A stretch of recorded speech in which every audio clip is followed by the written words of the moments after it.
Alright, so this should be day 2 of 3.3. So at this point you should be able to do your product rule and your quotient rule along with all the other rules that we learned. And if you remember, we learned the constant rule, the constant multiple, linear functions, and power rule. So what we're going to do is go through using function notation. So first of all, I just want to make sure you understand function notation because I still see a lot of people getting things wrong. So when you write a function as y equals 2x plus 1, function notation is just f of x equals 2x plus 1. So this becomes the name of the function. This right here is your input. And the name of the function is essentially the whole entire y value, meaning substitute x into here and you get the y value. So that's just a basic review of function notation. So now what we're going to do is actually use function notation to find derivatives. So up top you have this given information to the right, and that's all of this. And what we are given is that f of x is a product, and it says find f prime of 1. So to find f prime of 1, you actually have to start out with f prime of x. Now f prime of x would be a product rule. So I'm going to leave the first function, multiply it by the derivative of the second function, plus second function, multiplied by the derivative of the first function. And I did that without using the u's and v's. I would hope by now you're kind of getting the hang of it. If not, off to the side, you can call u the g of x function, and you can call v the h of x function, and therefore u prime would be the same as g prime, and v prime is the same as, as h prime. And remember, I just showed a cute little way to help you remember. You're going to take this guy multiply, but you're going to add them. So that's essentially the same thing that I have down there. And then the only extra added step is I'm not asking you just for the derivative. I'm asking you for the derivative at 1. So really I'm finding g of 1 multiplied by h prime of 1 plus h of 1 times g primed of 1. And so g of 1 is 3, h primed of 1 is 4, h of 1 is negative 1, and g primed of 1 is negative 2. So my final answer would be 12 plus 2, which is 14. Alright, so on the right side, you have that j prime of 1 is going to be a quotient rule. So let me see if I can just put a little line here so I don't have to go to a new page. See, that line is a little bit off, but I'll move it over. See, if I can. Alright, so to find j prime of 1, same exact concept. We're going to start out with j prime of x, which would be low d of high minus high d of low all over the low function squared. So if I want to find j prime of 1, then we just have to substitute in the 1. So h of 1, g primed of 1 minus g of 1, h primed of 1, all over h of 1, but we're going to square that. So remember function notation, you can't do things like try to factor out this h here and here. Those types of things don't work. And it's because it's not that the h is being multiplied by 1, it's using 1 as the input. So finding the answer, h of 1 is negative 1, g primed of 1 is negative 2, g of 1 is 3, h primed of 1 is 4, h of 1 is negative 1, whole thing squared, 2 minus, 12, all over 1, and so we get negative 10. So what this gives you is that the derivative of the f function at 1 means that the slope of the tangent line at at x equal to 1 is 14. And then the slope of the tangent line at x equal to 1 on the j function is negative 10. Other things that actually tells us, this tells me that f increases at x equal to 1. How do I know that? Because the slope was a positive number. And then here I know that the j function decreases at x equal to 1 because the slope was a negative number. Alright. Example 2. So now I'm giving you a whole table, and I think I gave you a few different questions. So all you have to do is use that same concept that I used before. I'm going to assume that the hardest one's probably the last one. So it says find h prime of negative 2. And h is the product. So h primed of x, would be f of x times g primed of x plus g of x times f primed of x. And then we're going to do this of negative 2. So I'm actually not going to write in the negative 2's on a new line. I just want you to kind of imagine all these x's become negative 2's. So what do I have? I have that f of negative 2, that would be 9. G primed of negative 2 would be 7. G of negative 2 would be 8.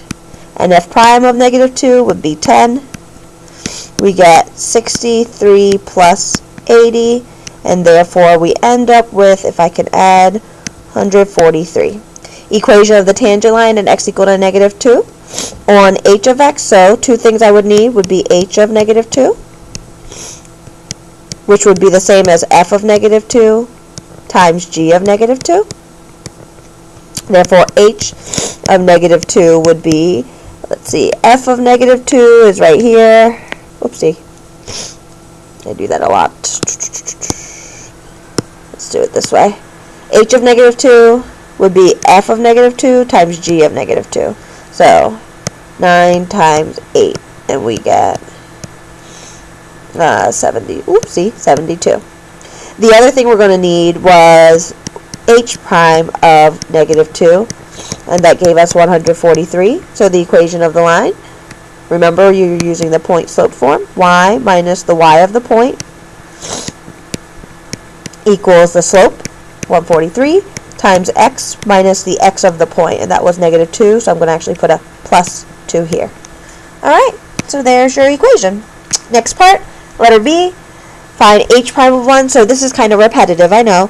I just want to get you to have a little bit of practice using your rules. So h primed of 1 would be the low function multiplied by the derivative of the high function minus the high function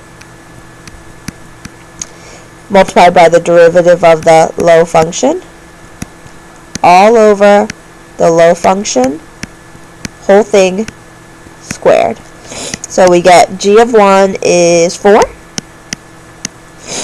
F primed of 1 is negative 2. F of negative 1 is negative 1. G primed of 1 is 6. So our derivative is negative 8 plus 6, which gives us negative 2.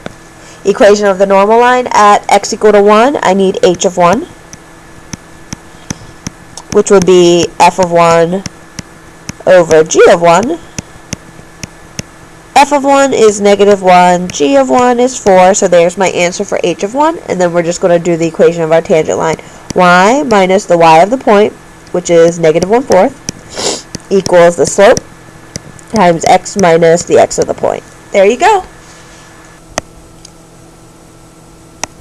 Alright, so last guy. So this one I thought was a little bit harder. I kind of combined a bunch of things. I combined a bunch of rules. So h prime of 4. I'm going to just start out with h primed of x. Now, because there's a plus sign here, we're going to find the derivative of this, and then afterwards we're going to find the derivative of, of this guy, and add them. So I'm going to start off in purple with the first function.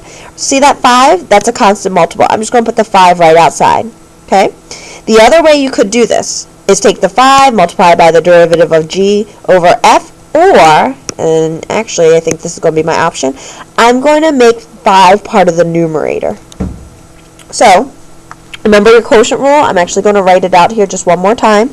Your quotient rule is, let's do quotient derivative is equal to low, d of high, minus high, d of low, all over low squared, and I would suggest putting brackets around that. So I'm just going to use that rule.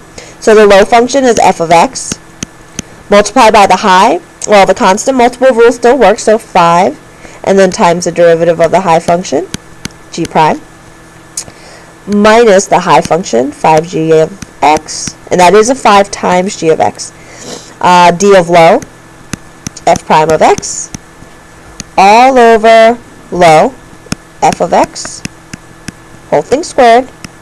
So that's just the first term.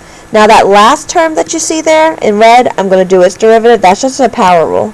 So bring the 2 down, multiplied by 4 gives you 8. Bring the power down by 1, and that's how we get the 8x. So the actual derivative at at 4. At 4 would be f of 4, so that's here. So all of these x's, we're going to change every single one of them to a 4. So instead of rewriting it, I'm going to highlight them all in black as a 4. So you'll notice this becomes 8 times 4.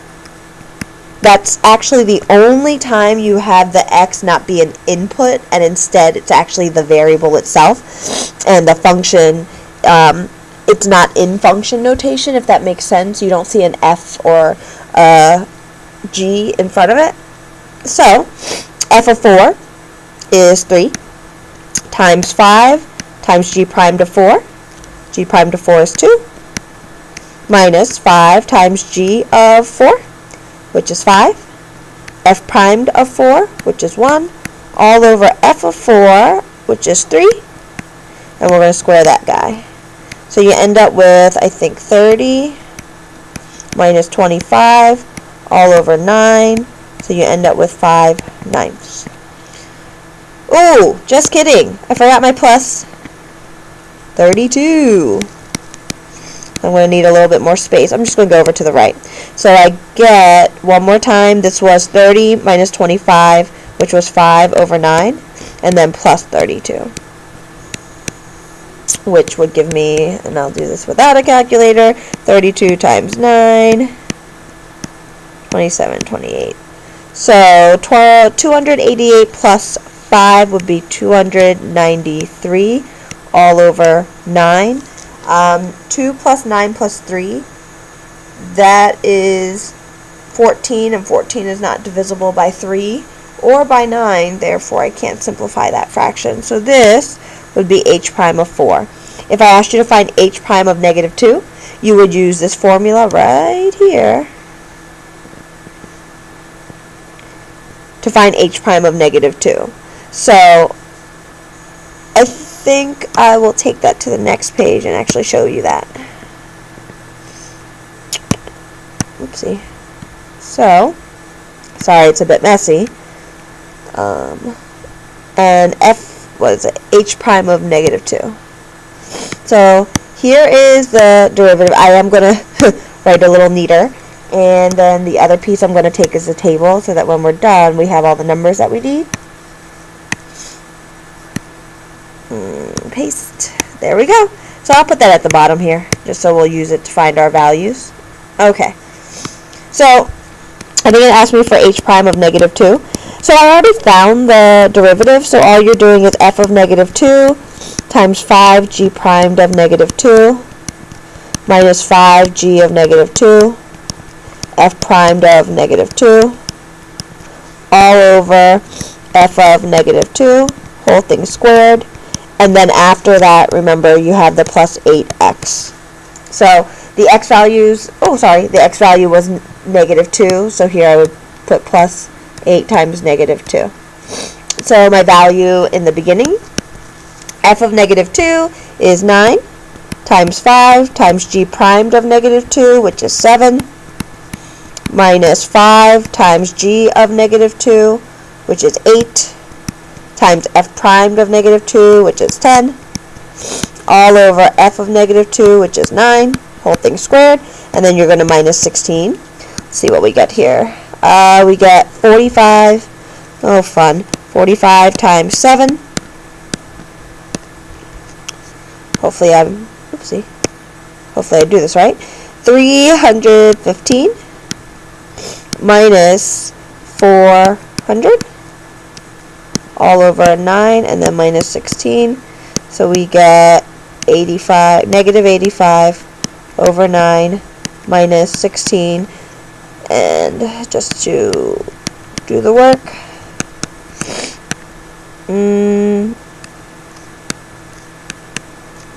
so we get,